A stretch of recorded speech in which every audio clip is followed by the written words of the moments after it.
하나님께서 이 모든 구원을 준비하시고 작정하시고 이루시고 그 결과를 완성하셨다는 선언을 29절과 30절에 걸쳐서 확인했습니다.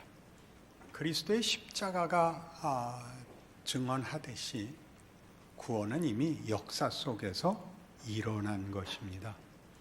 2000년 전에 예수께서 십자가를 지고 우리 인류의 죄를 위하여 죽으실 때 구원은 이루어졌습니다. 그러나 우리를 보면 그 후 2000년이 지나 태어나고 예수 믿고 신앙생활하고 있습니다. 이런 시간상의 역수는 하나님께서 우리에게 허락하시는 구원을 결단코 변개하거나 취소하거나 타협하시지 않겠다는 의지의 표현이라고 누차 강조하고 있습니다. 우리를 미리 정하셨고 우리가 현실에서 경험하듯이 부름을 받았고 그리고 우리를 영화롭게 하실 것인데 그것이 완료형으로 선언되어 있다고 30절을 소개했었습니다. 지금은 우리가 부르심과 그리고 영광이라는 하나님이 우리에게 준 운명, 승리의 운명 사이를 살아가고 있죠. 그 사이가 로마서 5장에 의하면 고난이라고 되어 있습니다. 이미 이루어진 구원을 각 개인에게 적용하시는 것이 현실인데 각각의 신앙생활의 과정은 가장 특징적으로 고난으로 나타난다고 합니다. 그 고난 때문에 우리는 늘 우리에게 일어난 이 구원과 우리의 소망들이 흔들리죠. 로마서 5장에서는 그 부분을 그래서 5장 5절 보시면 소망이 우리를 부끄럽게 하지 아니함은 우리에게 주신 성령으로 말미암아 하나님의 사랑이 우리 마음에 부은 바 되었다고 얘기합니다. 사랑이 우리를 붙들고 가니 걱정 마라 그렇게 얘기하는 셈이죠. 아무도 실패하지 않을 것이다. 하나님의 사랑이 우리를 붙들고 있다. 우리는 늘 그 사랑을 이렇게 이해하지요. 그렇다면 우리 마음이 늘 넉넉해야 할 것 아니냐. 하나님이 우리를 사랑하고 있다면 우리 마음에 늘 확신이 있어야 될 것 아니냐. 그렇게 생각하는데 성경은 사랑을 그렇게 풀지 않습니다. 사랑은 최고의 의지이며 호의이며 인내이며 능력이라고 풉니다. 그것이 오늘 우리가 읽은 로마서 8장 31절 이하의 이야기지요. 누가 우리를 그리스도 예수 안에 있는 사랑에서 끊을 수 있겠는가?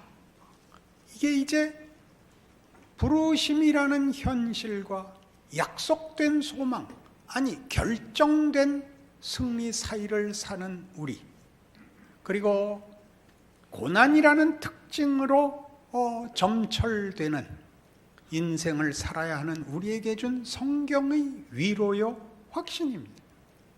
하나님이 사랑하고 있으니까 걱정하지 마라.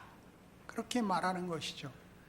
그 사랑이 성경이 말하는 사랑과 우리가 기대하는 사랑과 얼마나 차이가 나는지 우리는 그 사랑으로 넉넉하지 않다고 늘 얘기하는 것입니다. 성경은 그것이면 충분하고도 남는다고 얘기합니다. 그러니 이 사랑을 풀어야죠. 31절 이하에서 39절까지 오늘의 본문은 그 사이가 하나님이 우리를 편들고 있고 결국을 결정하였으니 걱정하지 마라 라는 결정론을 말하는 것일까요? 아니면 우리 마음에 늘 일어나는 이런 괘씸한 생각, 운명은 결정되었으니 내가 아무렇게 살아도 되는 것이 아닌가?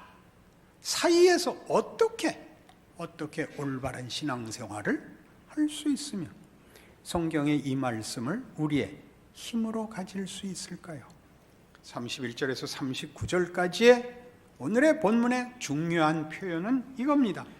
그리스도 예수 안에 있는 하나님의 사랑에서 우리를 끊을 수 없다라는 이 말의 강조점을 보셔야 됩니다. 31절부터 다시 봅니다. 그런즉 이 일에 대하여 우리가 무슨 말하리요? 하나님의 사랑, 하나님의 의지, 하나님의 능력, 이런 데 강조점이 홀로 있지 않고 그것이 모두 우리라는 대상을 갖고 있다고 얘기합니다. 로마서 8장 31절 이하의 이 약속은 하나님이 우리를 대상으로 놓고 하는 얘기라는 걸 놓치면 하나님 홀로 그 속성과 능력에 있어서 신실하시며 전능하시며 이것으로 그치게 됩니다. 나와는 상관없는 하나님의 얘기가 되고 그걸 따라가지 못하는 나는 늘 자신 때문에 죽어납니다. 그 얘기가 아니고 사랑은 사랑할 대상을 빼놓고 얘기하는 건 다 거짓말이라는 겁니다. 계속 우리가 나오죠. 자기 아들을 아끼지 아니하시고 우리 모든 사람을 위하여 내주신 이가, 이겁니다. 34절에 누가 정죄하리요? 죽으실 뿐 아니라 다시 살아나신 이는 그리스도 예수시니 그는 하나님 우편에 계신 자요 우리를 위하여. 이 우리가 계속 나옵니다.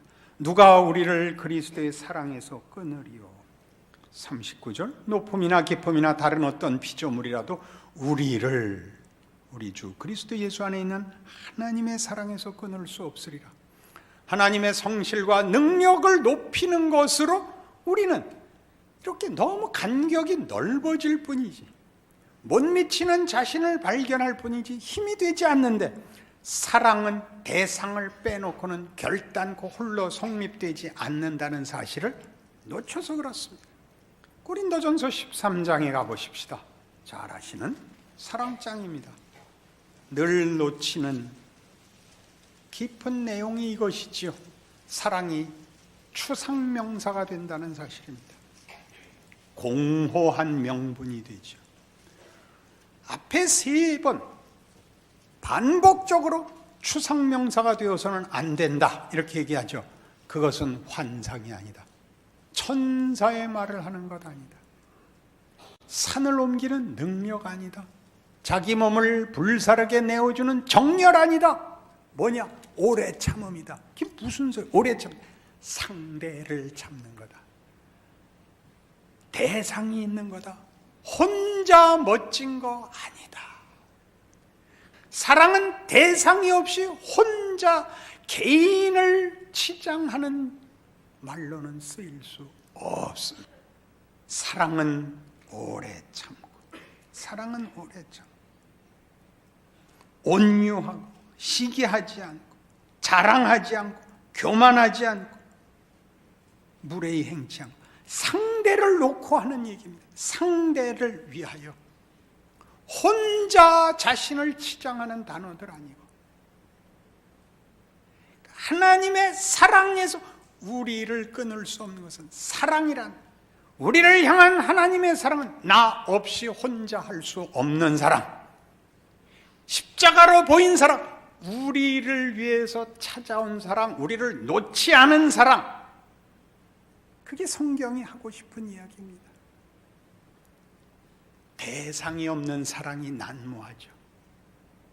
이런 말들 자주 하잖아요. 우리 교회는 사랑이 없어. 본인이 하셔야 됩니다. 사랑을 하셔야 됩니다. 그리고 받으셔야 됩니다. 사랑은 꺼내놓고 명분으로 강요하고 잣대를 가지고 심사할 수 있는 게 아닙니다. 각자가 하는 겁니다.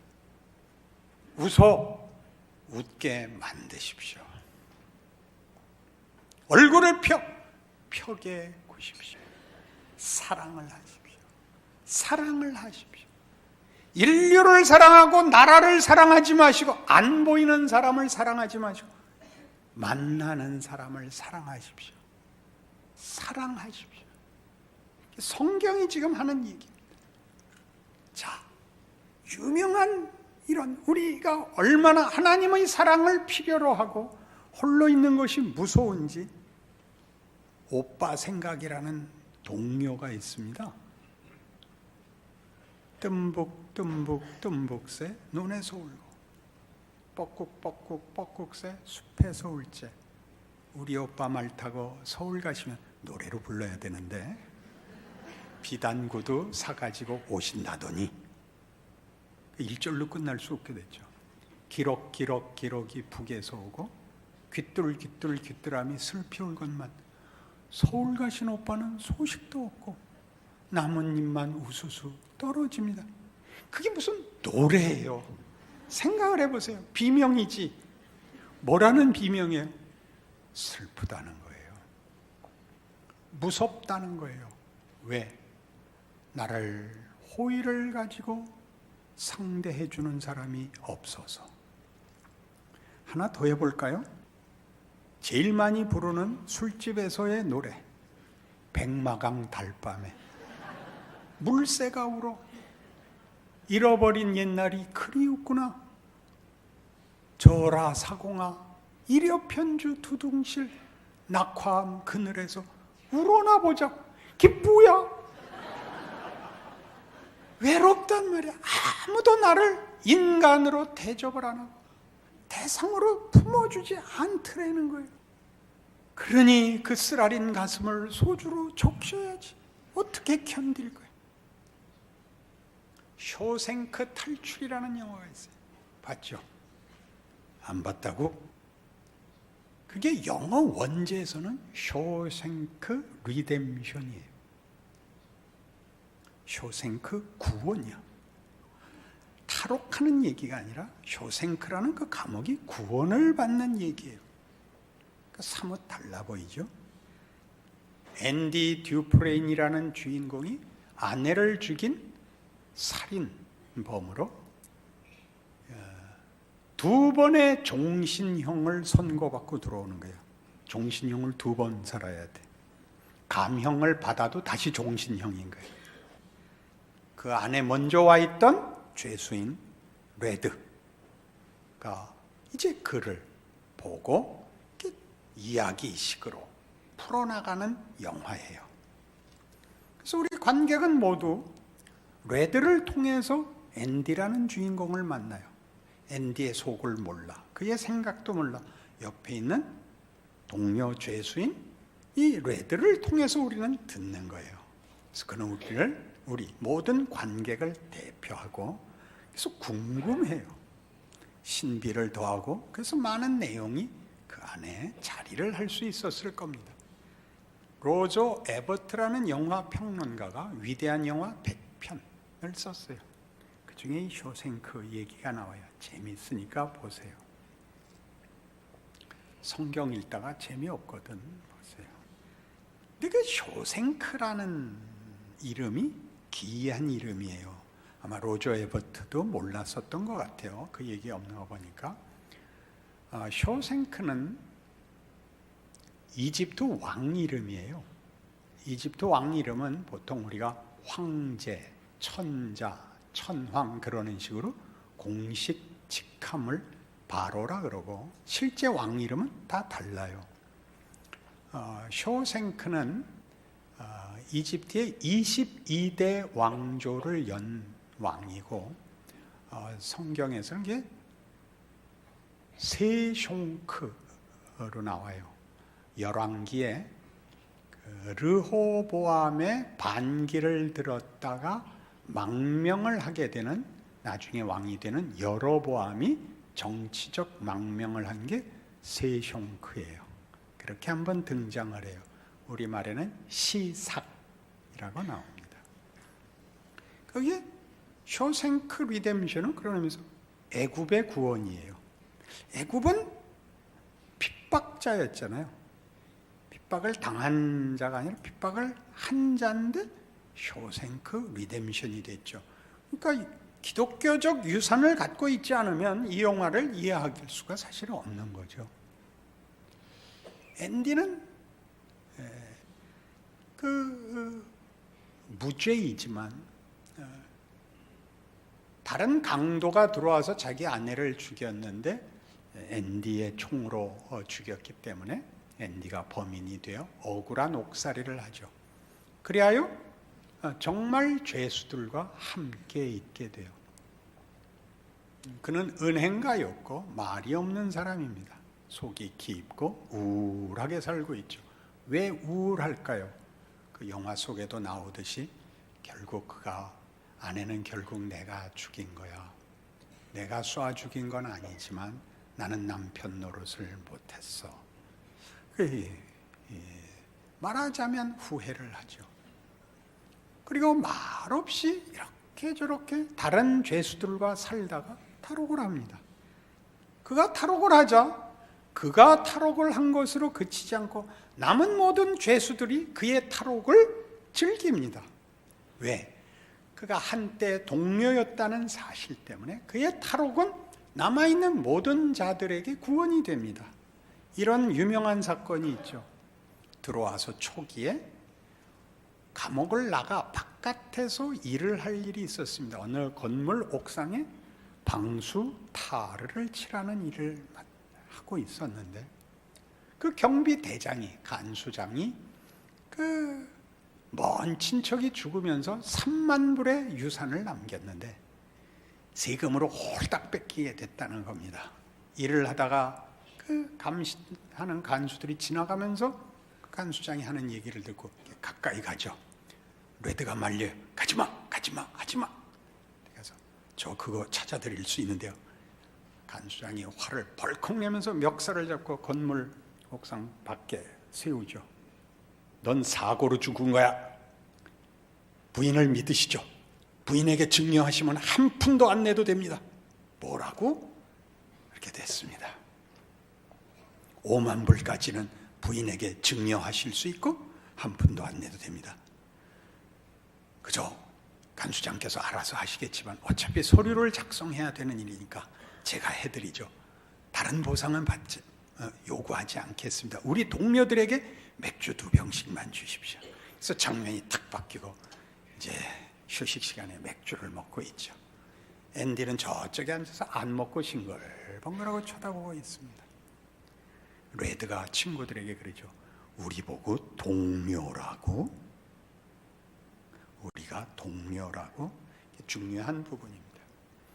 그들은 동료였기 때문에 앤디의 탈옥은 자신들의 탈옥입니다. 남아있는 자들은 아직 감옥에 갇혀 있지만 더 이상 감옥이 아닙니다. 글쎄 앤디가 그랬어. 앤디가 그때 피가로의 결혼 틀어놓고 붙잡혀서 한 달간 독방 갔잖아. 더 이상 쇼생크는 그들을 죄수로 가둘 수가 없습니다. 죄수가 아닌 자유인의 자유와 누림이 저들에게 이미 넘쳐나고 있기 때문입니다. 예수가 이 땅에 오셔서 인생이 되시고 인생을 살고 죽으시고 부활하자 더 이상 세상은 죽음이라는 위협과 공포로 묶을 수 없는 세상이 된 것입니다. 그가 오시고 그가 참여한 모든 자리는, 모든 정황은, 모든 사람은 그의 동료로, 그의 형제로, 그의 구원에 묶여 있는 것입니다. 그걸 사랑이라고 합니다. 사랑이란 이렇게 좋은 소리하고 막 속을 꺼내고 막 진심을 확인하는 것이 아니라 누구를 자신과 묶는 것입니다. 운명과 현실로 묶고 모든 결과를 함께 가지는 것입니다. 히브리서 5장 얘기죠. 356페이지 히브리서 5장 7절입니다. 그는 육체에 계실 때 자기를 죽음에서 능히 구원하실 이에게 심한 통곡과 눈물로 간구와 소원을 올렸고 그의 경건하심으로 말미암아 들으심을 얻었느니라. 그가 아들이시면서도 받으신 고난으로 순종함을 배워서 온전하게 되셨은즉 자기에게 순종하는 모든 자에게 영원한 구원의 근원이 되시고 하나님께 멜기세덱의 반차를 따른 대제사장이라 칭하심을 받으셨느니라. 예수가 육체로 오십니다. 육체의 동료가 됩니다. 그가 부활하심으로 육체는 부활할 수 있는 그런 신분이 되고, 그의 부활로 인하여 그가 오셨던 자리와 그가 함께한 모든 자들은 그 안에 함께 있게 됩니다. 그게 예수 그리스도를 보내신 것을 사랑이라고 얘기하는 이유입니다. 그는 이 땅에 올 때 아버지의 기뻐하심을 따라오신 분입니다. 아버지와 아들이 하나입니다. 사랑이라는 말로 말이죠. 사랑을 해서가 아니라 사랑은 운명을 나누는 연합인 것이죠. 그가 와서 우리를 육체가 되어 우리의 고난, 우리의 현실, 우리의 실존에 들어오심으로 우리를 자기와 하나로 묶는 거죠. 사랑이라고 합니다. 자기를 죽음에서 능히 구원하실 이에게 심한 통곡과 눈물로 간구합니다. 화를 내고 억울해하고 거부하는 것이 아니라 경외하심으로, 그와 사랑으로 묶여있는 분리될 수 없는 존재로서 눈물과 통곡으로 간구해야 되는 자리를 묵고 계시는 겁니다. 우리죠, 우리. 여러분들이 이것만은 아무도 해결해 줄 수 없어 뜸북 새 낙화암 그늘에서 우러나 보자 자리를 다 묶으셨어요. 예수 안에서 묶지 못할, 구원해내지 못할 다른 영역이 남아있지 않습니다. 사랑이라는 거죠. 우리를 그리스도 예수 안에 있는 사랑에서 끊을 자 없으리라 라는 말이 갖는 뜻입니다. 그러니 그는 우리의 구원자가 되시며 대제사장이 될 수 있는 것입니다. 그것이 우리에게, 우리가 누구의 친척이고 가족이고 그 시대에 살고 그 나라에 사는 것으로 사랑의 존재로 서 있는 것입니다. 예수 안에 있자, 예수의 성육신과 고난과 죽음과 부활이 모든 인류에게 미치는 사랑의 행위요, 그들을 묶은 하나님의 사랑의 능력이요 방법이듯이 우리가 이 시대를 살고 이 나라에 살고 누구의 이웃이 되고 어느 곳에 존재하는 것으로 하나님은 묶고 계십니다. 우린 뭘 하고 싶은 거죠? 우리는 대단한 걸 하고 싶죠. 상대방을 설명하고 격파하고 굴복시키고 싶죠. 그렇게 하지 않습니다. 어느 누가 예수 그리스도를 이해하고 예수 그리스도께서 힘으로 누구를 굴복시키고 납득시켰습니까? 다 받으시죠. 다 받아 안죠.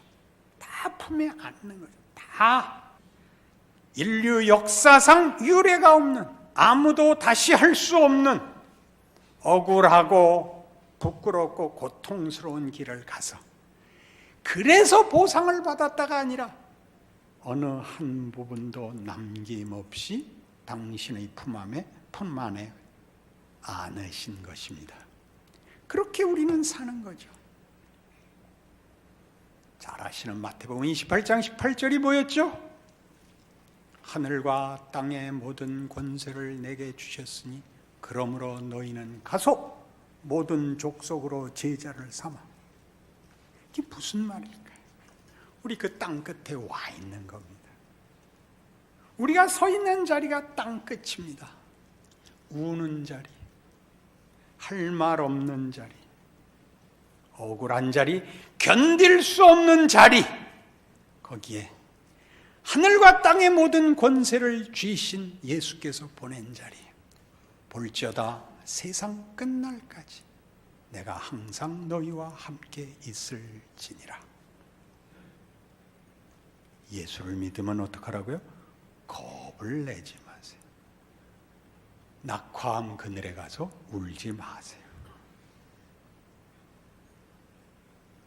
우리가 사는 인생에 아무것도 아닌 것 같고 아무것도 없는 것 같은 속에서 일하시는 하나님, 그의 사랑, 나에게 준 이웃, 상대, 너무나 많은 상대, 그들 앞에 내가 서 있는 겁니다. 그들을 명분으로 쫓아내지 마시고 그들을 결벽증으로 외면하지 마십시오. 당신이 있는 것이 이웃에게 위로가 되게 하십시오. 편이 되어 같이 울고 같이 웃으십시오. 아무것도 줄 것 없으나 나 살아있는 것이 하나님이 일하시는 방법이다 기억하십시오. 여러분 서 있는 자리에서 하나님이 무엇을 하는지, 여러분이 거부하는 인생으로 하나님이 어떻게 일하시는지 확인하시는, 자랑하시는 인생 되시기를 바랍니다. 기도하십시다. 하나님 아버지 은혜를 감사합니다. 하나님이 그 아들을 세상에 보내심은 세상을 사랑하시며 심판하려 하심이 아니요 구원하려 하심입니다. 그 사랑을 받았고 그 사랑을 나누는 자로 서 있으니 열심히 살아야죠. 울어야죠. 기도해야 됩니다. 그리고 내가 가는 길마다 발자국마다 하나님 함께 하시는 줄 예수 안에서 확인하여 위대한 인생인 줄 알고 살아 하나님의 영광과 능력 드러내는 우리 서 있는 자리, 우리 사는 이 시대 되게 하여 주시옵소서. 예수님 이름으로 기도합니다.